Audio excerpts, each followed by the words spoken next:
Un crime brutal contre une fillette. Un assassin qui se promenait librement parmi ses voisins. Ce n'est pas l'histoire d'un monstre de l'ombre, mais celle d'un homme qui se mêlait aux gens de bien. À Samford, en Australie, tout le monde connaissait la petite Ivy Mitchell, une fillette de 11 ans aux tresses sombres et au sourire doux. Mais ce que personne ne savait, c'est que les ténèbres rôdaient en plein jour. Et la fin de cette histoire ne concerne pas seulement le meurtre d'une enfant, mais la manière dont toute une communauté a dû faire face à la terrible vérité. Le mal était parmi eux depuis le début. Préparez-vous pour une histoire qui vous coupera le souffle du début à la fin. Restez avec moi pour découvrir chaque détail de l'un des crimes les plus choquants de l'histoire australienne. Et si vous aimez les mystères comme celui-ci, n'oubliez pas de laisser un like, de vous abonner à la chaîne et d'activer la cloche pour ne pas manquer les prochaines vidéos. La fille de la vallée paisible. Au début du XXe siècle, l'Australie était encore un jeune pays, récemment formé par l'unification des colonies. C'était une terre pleine de promesses, mais aussi marquée par des contrastes, de vastes espaces ouverts, de petites communautés rurales et une vie quotidienne simple où chaque famille se connaissait par son nom. C'est dans ce paysage que le 10 janvier 1902, à Grafton, sur la rivière Clarence, est née Ivy Mitchell. Fille de James Alexander Mitchell et de Mary, une immigrante danoise, Ivy était la 5e de 6 enfants. Dès son plus jeune âge, elle était décrite comme une fille obéissante, souriante et dévouée, tant à l'école qu'à la maison. Alors qu'Ivy était encore petite, la famille quitta Grafton pour s'installer dans le petit village de Samford, dans le Queensland. Là, entourée de champs, de chemins de terre et de voisins proches, son enfance semblait paisible. Cependant, en 1912, alors qu'Ivy n'avait que 10 ans, une tragédie frappa leur foyer, la mort prématurée de sa mère. L'absence de sa mère laissa un vide que personne parmi ses frères et sœurs ne put combler. Son père se remaria bientôt, et bien que la routine soit revenue à la maison, un nouveau sérieux apparut dans les yeux d'Ivy, comme si elle avait compris trop tôt que la vie pouvait être injuste. En juin 1913, Ivy eut 11 ans. Elle était toujours la petite fille aux tresses soigneusement tressées, toujours prête à aider et encore plus responsable après la perte de sa mère. Ses voisins l'appréciaient, la décrivant comme polie mais vive avec une lueur dans les yeux. Personne ne pouvait imaginer que cette lueur serait bientôt brutalement éteinte, marquant à jamais l'histoire de cette communauté. Le 8 juin 1913, un dimanche apparemment ordinaire, Ivy enfila ses plus beaux vêtements pour aller à la messe avec sa famille. Elle souriait, chantait des hymnes et après le service, décida de rendre visite à une amie, une petite fille de 7 ans nommée Mary. Elles passèrent l'après-midi ensemble, jouant et riant sous le soleil d'hiver. À 4h30 de l'après-midi, Ivy fit ses adieux. Avec un bouquet de fleurs à la main et quelques bonbons dans sa poche, elle commença le chemin du retour. La route de terre qui s'étendait devant elle semblait paisible, mais elle cachait une obscurité qui allait bientôt transformer ce jour ordinaire en une tragédie inoubliable. La disparition. La route entre la maison de son ami et celle des Mitchell faisait un peu plus de 3 km. C'était un chemin simple mais solitaire. Des chemins de terre battus serpentaient entre des arbres bas, des clairières ouvertes et des fourrés denses. Pendant la journée, il ne semblait pas menaçant. Cependant, au crépuscule, ce même chemin devenait un couloir d'ombre. Ivy, toujours avec ses fleurs à la main, marchait d'un pas vif. Elle se dépêchait de rentrer avant le coucher du soleil, toujours obéissante aux instructions de son père. Une de ses amies l'accompagna sur une courte distance, mais la quitta bientôt. Ainsi, la fillette de 11 ans marchait seule, ses petits pas résonnant dans le silence de l'après-midi. L'horloge avançait. Les premières lueurs de la nuit apparurent dans le ciel quand, à la maison, son frère aîné, James, commença à s'inquiéter de son retard. Ivy ne rentrait jamais après l'heure convenue. Elle revenait toujours avant que l'obscurité ne descende sur la vallée. Inquiet, James alluma une lampe à pétrole, décida de prendre la route et de l'appeler. « Ivy! Ivy !» Sa voix résonnait dans l'obscurité. Mais il n'y eut aucune réponse, seulement le son lointain des grillons et le bruissement des feuilles. Arrivé à la maison de la petite Mary, James obtint la confirmation de ses craintes. Ivy était partie depuis des heures. Un frisson lui parcourut le dos. Il rentra rapidement et en informa son père. En un instant, toute la famille se mobilisa. Le père, le frère et la sœur aînée se mirent en route ensemble, chacun portant une lumière et de l'espoir. Progressivement, d'autres voisins se joignirent à eux. Le nom d'Ivy fut appelé d'un côté à l'autre, se mêlant au son pressé des pas qui foulèrent le sol. Mais l'obscurité semblait avaler chaque réponse. Et puis, dans la faible lueur d'une des lampes à pétrole, Quelque chose attira leur attention. Des empreintes de pas. D'abord de grandes empreintes de bottes d'un homme adulte. Juste à côté, des empreintes plus petites, appartenant à un enfant. Le cœur de James s'accéléra. Quelques mètres plus loin, des signes de lutte étaient visibles sur le sol, de l'herbe écrasée, des traces étranges, comme si quelque chose de lourd avait été traîné. La recherche se transforma en peur. Et peu après, à la lumière des lampes tremblantes, la pire découverte possible fut révélée. Au milieu des fourrés gisait le corps d'Ivy. La scène était trop brutale pour les yeux de ceux qui l'aimaient. Le silence fut remplacé par des cris de désespoir. La vallée paisible de Samford ne serait plus jamais la même. La révélation du crime. La nouvelle se répandit en quelques heures. Le petit village de Samford, habitué au rythme lent de la vie rurale, fut balayé par une vague d'incrédulité et d'horreur. Une fillette, connue de tous, avait été brutalement assassinée, à quelques mètres seulement des maisons où les voisins menaient leur vie tranquille. Les cris de la famille attirèrent d'autres habitants qui, horrifiés, s'approchèrent du fourré où se trouvait le corps. Beaucoup refusaient de croire ce qu'ils voyaient. Certains pleuraient, d'autres murmuraient des prières. C'était comme si l'innocence de toute la communauté avait été violée avec Ivy. Un messager fut envoyé à la hâte au bureau de poste de Samford, d'où la nouvelle fut transmise aux autorités. Peu après minuit, l'inspecteur Garrett arriva accompagné de policiers et du médecin légiste, le docteur Dodds. À la lumière froide des lampes à pétrole, la scène du crime fut minutieusement examinée. Le corps de la fillette fut retiré du fourré et placé sur une couverture sur le bord de la route, recouvert d'un drap blanc. Autour, les enquêteurs marquèrent prudemment les empreintes de pas, en protégeant d'eux avec des caisses en bois. Des branches furent utilisées pour indiquer la direction des traces, comme si chaque détail pouvait raconter une histoire qu'Ivy ne pouvait plus raconter. Le docteur Dodds, avec un visage grave, confirma rapidement ce que tout le monde craignait. « La gorge a été tranchée », dit-il d'une voix basse. « Il y a des blessures sur les bras et les mains.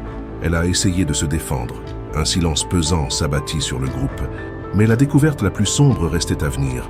Ivy avait été violée avant de mourir. La cruauté de l'acte était indescriptible.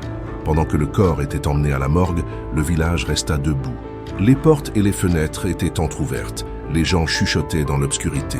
Ce n'était pas seulement la douleur de la perte d'un enfant bien-aimé. C'était la peur, le sentiment qu'un monstre marchait parmi eux. Qui aurait pu faire cela? Qui aurait pu avoir un sang-froid suffisant pour attaquer une fillette sans défense? Les réponses étaient encore loin, mais cette nuit-là, tous à Samford comprirent que leur paix avait été irrémédiablement tachée par le sang d'Ivy Mitchell. Les premiers indices. L'aube du 9 juin apporta un épais brouillard, mais ne parvint pas à dissiper le poids qui pesait sur Samford. Le village, autrefois marqué par le chant des coqs et le grincement des charrettes, se réveillait maintenant avec des murmures remplis de peur. La tragédie d'Ivy Mitchell n'était pas seulement un crime, c'était une plaie ouverte dans le cœur de la communauté. Tôt le matin, les policiers revinrent sur les lieux avec plus de personnel. Ils devaient examiner chaque empreinte de pas, chaque branche cassée, chaque signe laissé par l'agresseur. Autour de l'école rurale, de fraîches traces de sabots de cheval furent retrouvées, suffisamment profondes pour indiquer que l'animal avait été mené à grande vitesse.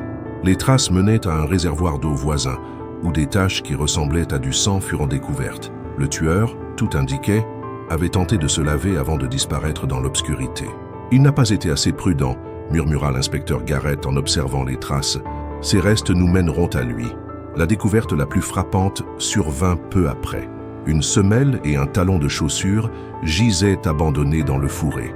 Un détail apparemment banal qui allait devenir la pièce maîtresse du puzzle. Pendant ce temps, les policiers perquisitionnaient les maisons voisines, à la recherche de témoins. Un fermier nommé Alexander Gordon raconta que vers 5 heures de l'après-midi, il avait vu un homme galoper près de l'école. Il le reconnut immédiatement.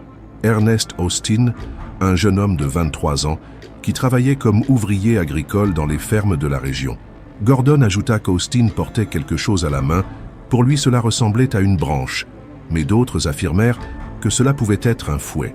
Un autre voisin, John Loft, donna une information encore plus intrigante. Il raconta que la nuit précédant le crime, il avait vu Austin assis, grattant la semelle de sa chaussure avec un couteau de poche, et peu après, il tentait de la retirer avec une pince.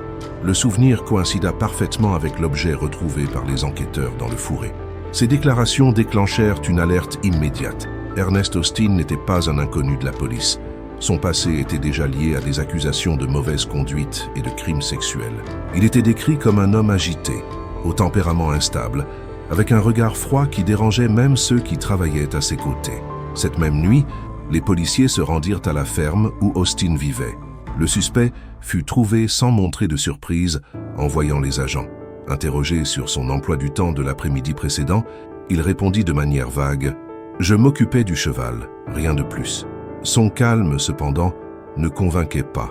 Emmène à la morgue pour reconnaître le corps de la fillette. Il garda un visage inexpressif. En voyant Ivy, il se limita à dire « Je ne sais pas qui c'est ». Cependant, les preuves commençaient à s'accumuler. Les empreintes de pas qui correspondaient à ses chaussures, les témoignages des habitants, le détail des semelles arrachées et même des taches de sang sur certaines de ses affaires. Sam Ford, qui n'avait jamais imaginé la présence d'un assassin parmi ses habitants, devait maintenant faire face à une dure réalité. Le monstre avait un nom et un visage, et son nom était Ernest Austin. Le village plongea dans un mélange de soulagement et de peur. Soulagement que la police ait enfin un suspect.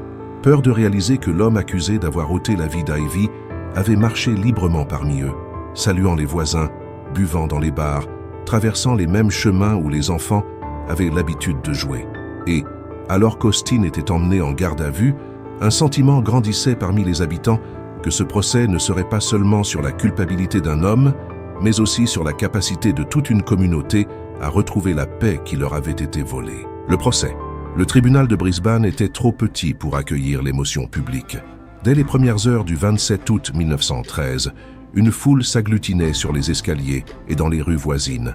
Hommes aux larges chapeaux, femmes aux robes sombres, curieux de tous âges. Tous voulaient voir de près l'homme accusé d'une des atrocités les plus brutales jamais enregistrées dans le Queensland. Quand Ernest Austin apparut escorté par les gardes, les regards de tous se tournèrent vers lui, avec un mélange de dégoût et de fascination. L'accusé, âgé de 23 ans, garda une posture droite et une expression impassible, comme si la gravité de la situation ne l'affectait pas.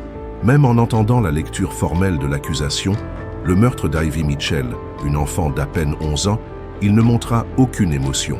À l'intérieur de la salle, l'atmosphère était dense. Le magistrat I. Eglesen présidait l'audience, attentif à chaque détail. L'accusation, représentée par le procureur général, présenta les preuves recueillies par la police, les semelles arrachées des chaussures d'Austin, les taches de sang sur ses vêtements, les témoignages des témoins qu'il avait vu galoper près du lieu du crime. Le premier à témoigner fut le constable Johnson, qui décrivit en détail le travail de la police sur la scène du crime. Il décrivit les empreintes de pas au sol, la collecte des objets et surtout le lien sans équivoque entre les marques trouvées et le calzado d'Austin. Les chaussures du prévenu avaient des plaques de fer sur les talons, dit le policier, levant une des paires devant le jury. L'une des plaques était cassée, produisant une marque unique sur le sol. Cette marque coïncide exactement avec les empreintes de pas trouvées à côté du corps de la victime. Des murmures s'élevèrent dans la foule. Le poids des preuves semblait incontestable. Ensuite, des habitants locaux furent appelés. Alexander Gordon réitéra qu'il avait vu Austin galoper pressé cet après-midi-là, près de l'école. John Loft, de son côté, renforça le détail troublant. La tentative d'Austin de retirer les semelles de ses chaussures la veille du crime. La défense, dirigée par l'avocat Farhay, tenta d'affaiblir l'impact des preuves. Il argua que tout n'était que coïncidence et circonstance. Il remit en question le temps écoulé entre la collecte des taches de sang et les tests, insinuant que les traces auraient pu provenir d'animaux.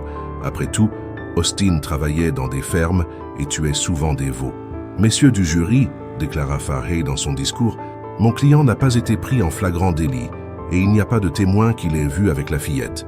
Tout ce que nous avons ici, ce sont des indices fragiles, des interprétations hâtives et une communauté qui crie vengeance. » Mais l'accusation ne recula pas. En plus des preuves physiques, elle apporta au tribunal le passé sombre d'Austin, des enregistrements de crimes antérieurs, y compris une condamnation pour tentative de violence contre une jeune femme quelques années plus tôt, à Victoria. Le parallèle avec le cas d'Ivy était trop troublant pour être ignoré.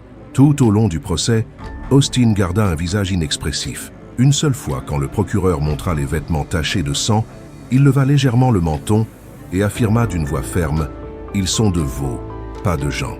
Le jury, cependant, semblait de moins en moins convaincu. Le poids des preuves, ajouté à la froideur de l'accusé, façonnait l'image d'un homme dangereux, incapable de remords.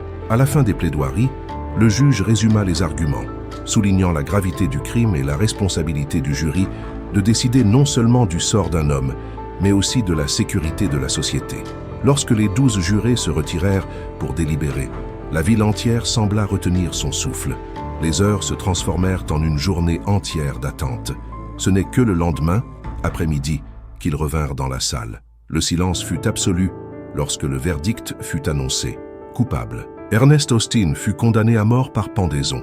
La nouvelle qui se répandit dans la foule ne fut pas une surprise, mais un soulagement. Beaucoup s'embrassèrent, d'autres pleurèrent. Pour la famille d'Ivy, la sentence ne ramènerait pas la fillette aux tresses sombres, mais représentait la justice face à une perte irréparable. Austin, de son côté, resta immobile, sans larmes, sans protestation. Il se contenta de fixer le sol avec le même regard vide qu'il avait porté tout au long du procès. Son destin était scellé. L'exécution.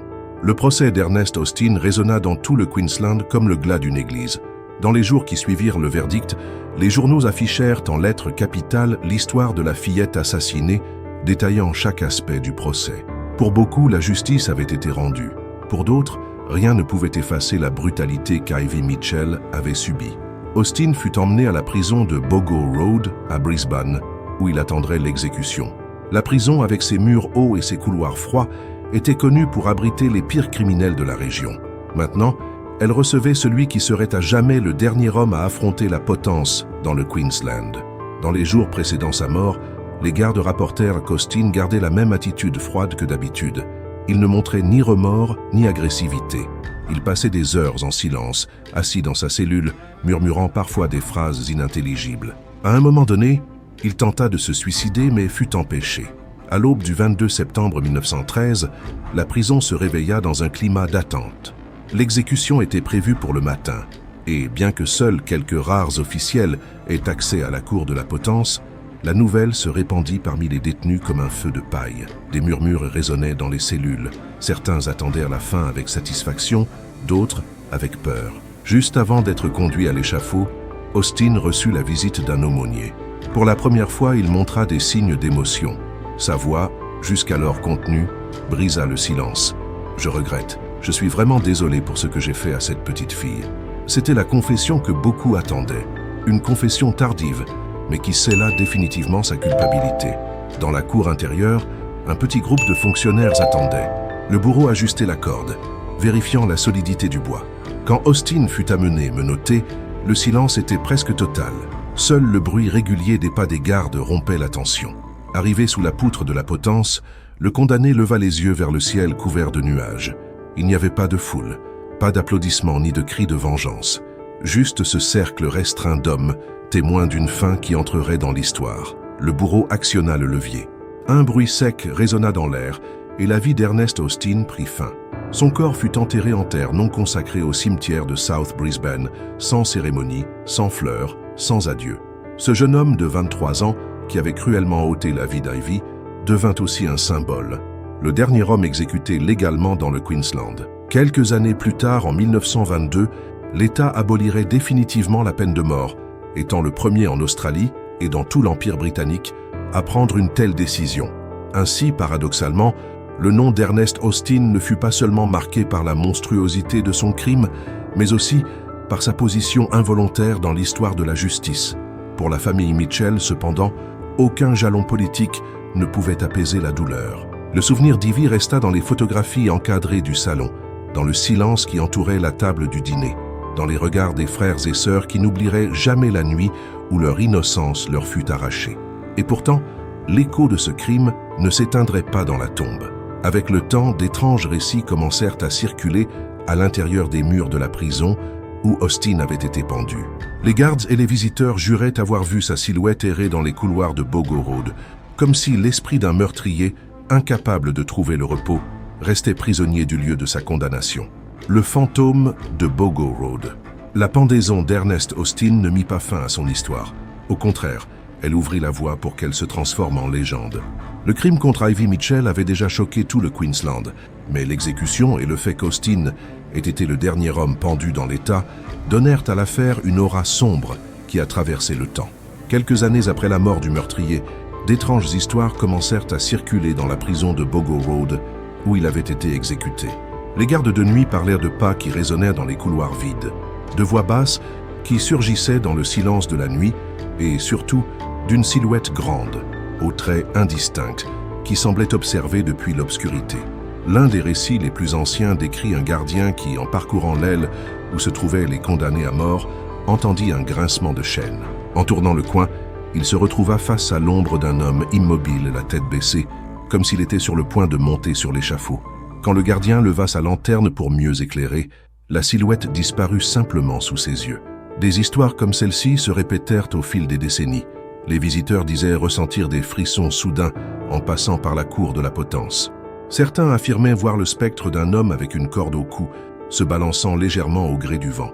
D'autres juraient entendre une voix grave, murmurant des phrases incohérentes, comme s'il essayait encore de justifier l'impardonnable. Avec le temps, Bogo Road gagna la réputation d'être l'une des prisons les plus hantées d'Australie. Des guides touristiques commencèrent à inclure le lieu dans les visites nocturnes, et le nom d'Ernest Austin devint un élément central de ces récits. Il ne s'agissait pas seulement de raconter l'histoire d'un criminel pendu, mais d'alimenter l'idée que l'âme d'un homme cruel était emprisonnée à jamais là où sa vie avait été ôtée.